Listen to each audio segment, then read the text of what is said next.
यह क्लास कक्षा 11 के लिए है। इससे पहले की क्लास में हम लोगों ने चर्चा की थी जीव क्या होते हैं और जैव विविधता क्या होती है, बायोलॉजी टर्म किसने दिया, इसको कितने भागों में बांटा गया है, जीव विज्ञान के जनक कौन हैं और जंतु विज्ञान और वनस्पति विज्ञान के जनक कौन हैं, पिछली कक्षा में हम लोग पढ़ चुके थे। अब शुरू करते हैं जैव विविधता से।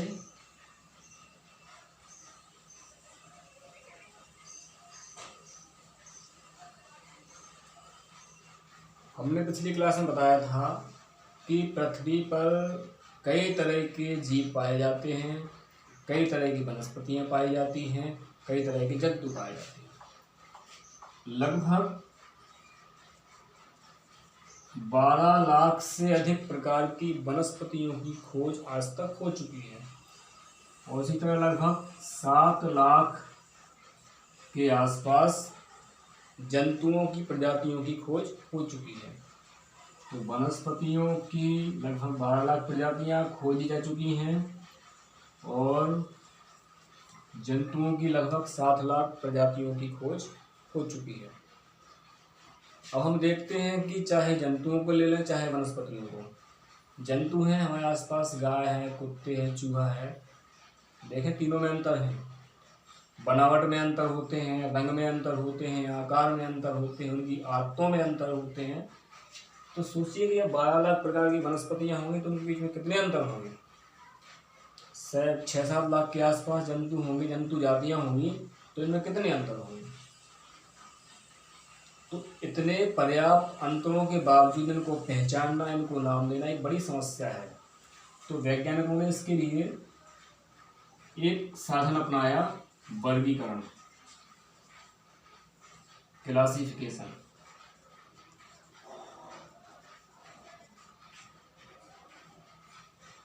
जंतुओं का अलग से हुआ, वनस्पतियों का अलग से हुआ। वर्गीकरण का मतलब होता है कि समान लक्षणों वाले जंतुओं को या वनस्पतियों को एक समूह में रखना और अलग लक्षणों वाले जंतु या वनस्पतियों को अलग समूह में रखना। तो इस प्रकार जंतुओं और वनस्पतियों को उनके लक्षणों के आधार पर समूहों में विभाजित कर दिया गया ताकि उनकी अध्ययन की दृष्टि में सुविधा रहे, उनके नामकरण में सुविधा रहे। तो इसे हम बोलते हैं वर्गीकरण या क्लासिफिकेशन। दोबारा समझ लें, वर्गीकरण का मतलब होता है जंतुओं और वनस्पतियों को उनके लक्षणों के आधार पर विभिन्न समूहों में विभाजित करना। हो गया वर्गीकरण। अब जब इनका वर्गीकरण हो गया, लक्षणों के आधार पर अलग अलग समूहों में विभाजित कर दिया गया, तो फिर होता है इनका नामकरण, nomenclature.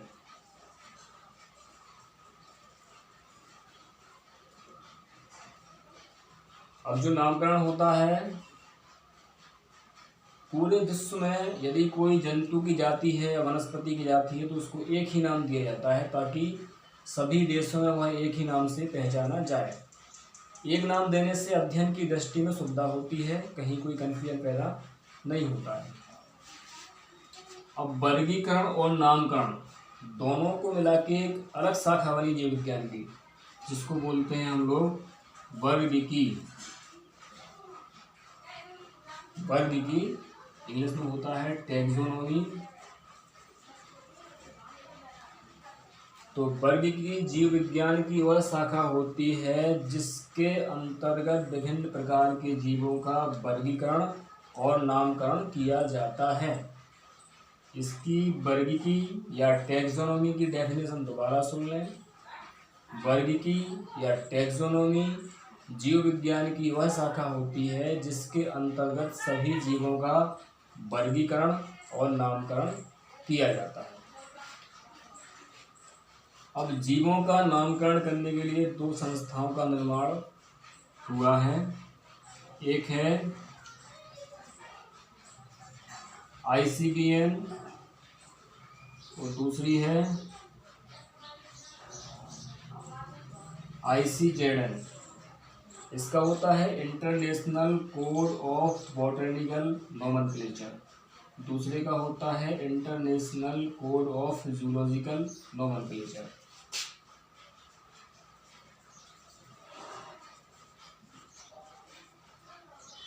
International code of botanical nomenclature,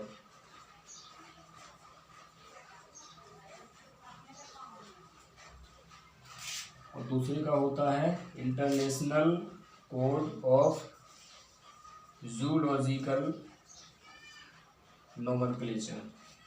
जो पहली संस्था है यह भी एक अंतर्राष्ट्रीय संस्था है, जो दूसरी संस्था है यह भी एक अंतर्राष्ट्रीय संस्था ही है। जो पहली वाली है जो बॉटनिकल नोमेनक्लेचर से संबंधित है वह है वनस्पतियों का नामकरण तय करती है। जो दूसरी संस्था है जूलॉजिकल नोमेनक्लेचर वाली, यह है जंतुओं का नामकरण तय करती है। अब इसके बाद होता क्या है, वर्गीकरण के लिए जितने भी जातियां हैं जीवों की, जैसे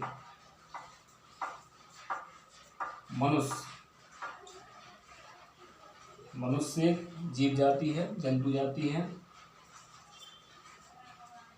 कुत्ता एक अलग जाति है। नीम का जो पेड़ होता है वनस्पति की अलग जाति है। शीशम अलग जाति है। गेहूं का पौधा अलग जाति है। तो जितने प्रकार की वनस्पतियां हैं सब अपने आप में एक जाति होती हैं। जितने प्रकार के जंतु हैं सब अपने आप में एक जाति होते हैं। तो वर्गीकरण विज्ञान में, टैक्सोनॉमी में जितनी भी जातियां हैं सबको टैक्सा कहते हैं। टैक्सा, TEXA, टैक्सा, हिंदी में टैक्सा लिखते हैं। तो वर्गीकरण में प्रत्येक जाति को टैक्सा कहा जाता है। अब वर्गीकरण जब होता है तो विभिन्न जीवों को उनके लक्षणों के आधार पर विभिन्न समूहों में विभाजित कर दिया जाता है। विभाजन के बाद उनका नामकरण किया जाता है। तो सबसे पहले एक साइंटिस्ट थे कैरोलस लिन्नियस।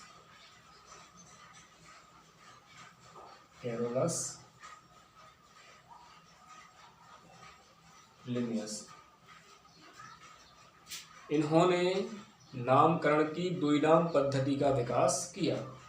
वैज्ञानिक कैरोलस लिन्नियस ने नामकरण की द्विनाम पद्धति का विकास किया या द्विनाम पद्धति को बनाया। वैज्ञानिक कैरोलस लिन्नियस ने, इन्होंने जो द्विनाम पद्धति बनाई नामकरण की, उन्होंने प्रत्येक जीव के नाम में दो शब्द लिखे, दो शब्द दिए।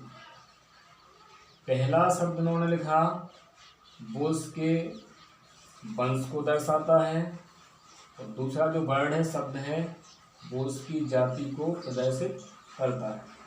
तो इस तरह यदि किसी जीव का नाम लिखा जाता है तो उसमें पहला शब्द वंश का होता है और दूसरा शब्द जाति का होता है।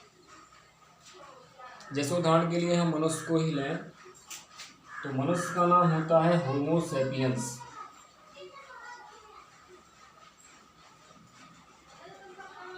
होमो सैपियंस, यह मनुष्य का